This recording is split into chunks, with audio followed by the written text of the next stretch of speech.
निरंतर अपने धर्म के अनुसार कर्म करते जाओ और मन में यह पक्का विश्वास रखो कि जिस नियत के साथ तुम कर्म करोगे उसी नियत के अनुसार तुम्हें फल अवश्य मिलेगा।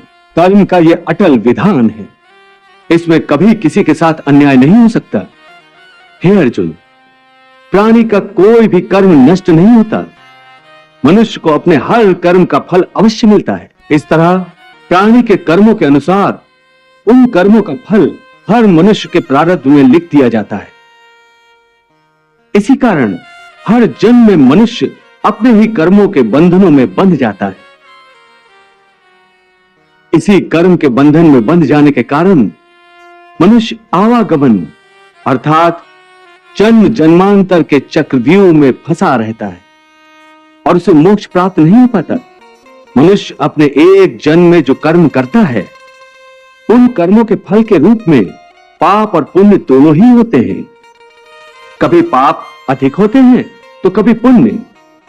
दोनों का दुख सुख भोगते हुए मनुष्य अपने नए जीवन में जो कर्म करता है उनका हिसाब पाप पुण्य के खाते में नए सिरे से लिख दिया जाता है। इस तरह इन नए कर्मों को भोगने के लिए एक और नया जन्म लेता है और जन्म जन्मांतर का यह सिलसिला लगातार चलता रहता है और मनुष्य की आत्मा का अपने परमात्मा से मिलन नहीं होता, जिसे मोक्ष कहते हैं। कोई भी मनुष्य अकर्मण्य नहीं हो सकता, कर्म तो उसे हर स्थिति में करना पड़ता है। हे पार्थ, सन्यासी भी कर्मों का त्याग नहीं करते, न ही कर सकते हैं। मैंने पहले ही कहा था कि सन्यासी भी कर्म करते हैं। खाना पीना, उठना बैठना, तपस्या करना, साधना करना, ये सब भी तो कर्म ही है।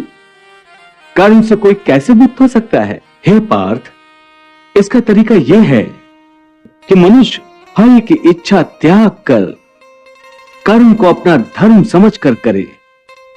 फल उसे अवश्य मिलेगा, परंतु इस फल का वो विधान की इच्छा समझकर स्वीकार करे। ज्ञानी पुरुष इसी योग को अपनाकर कर्म योगी बन जाते हैं। उर्वशी के कारण तुम विचलित नहीं हुए थे, परंतु आज कैसे विचलित हो गए हो? उस समय तुम अपना धर्म नहीं भूले थे, परंतु इस समय तुम अपना धर्म भूल रहे हो। इसका कारण जानना चाहोगे?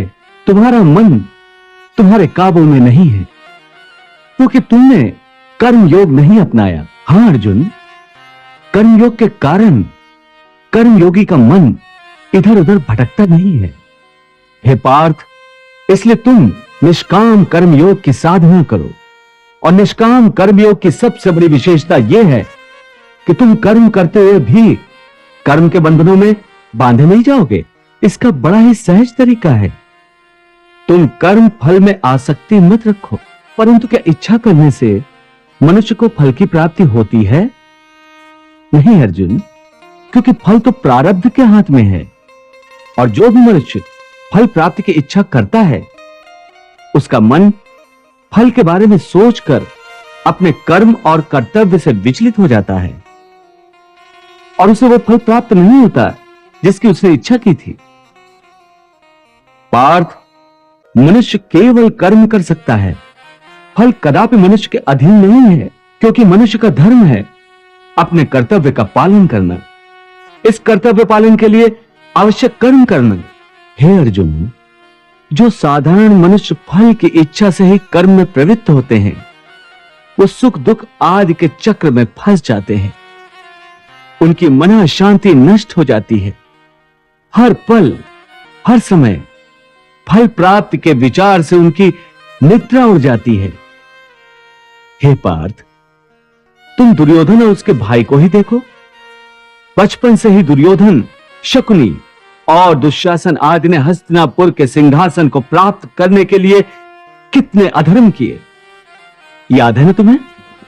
उन्होंने जब भीम भैया को पानी में फेंक दिया था